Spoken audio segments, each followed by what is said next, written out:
All right, here we go. Welcome to my first issue of Media Matters.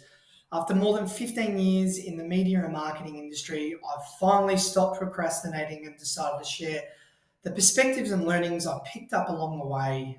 So much is changing in this world. We get asked about it every day from our clients and how they're going to adapt to the ever-changing conditions of our industry. For you, I'll keep these posts really short, honest, and practical, and share them whenever there's something genuinely valuable to say. Red October. The name alone tells you just how ugly October was for advertising channels in terms of spend. There were double-digit declines across the board. But rather than, panic, let's unpack what actually happened, right? Turns out the slump wasn't universal. It was a handful of categories really pulling back hard.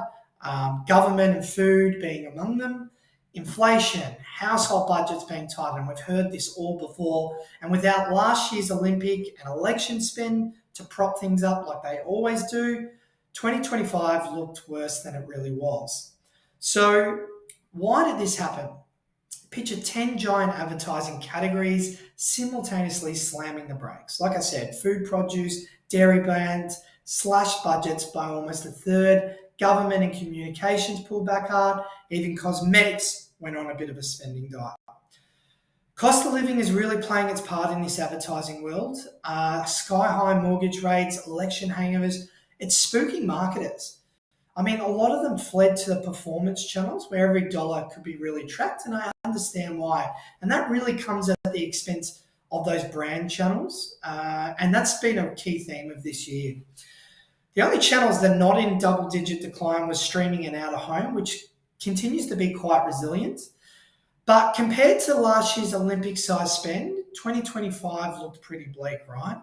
And let's be honest, when households are refinancing or skipping their non-essentials, marketers just don't want to run big campaigns. If you're a brand or marketer or a business owner, the big question is, though, where's the opportunity in months like these? Red October means a lot less noise, right? So a smart media strategy can buy you an outsized share of voice. And I use this anecdotally with a client that doubled down on their above-the-line media to create a greater share of voice, and it worked, both on radio and television, channels they've never really used that much. So I guess for you is use this moment to get a strategic advantage, reassess where your audience really is, what they're doing, clarify the job of each channel, and then lean in while everyone else is backing off. This is Media Matters. More to come in this space. Hopefully you enjoyed it, and thanks very much for listening.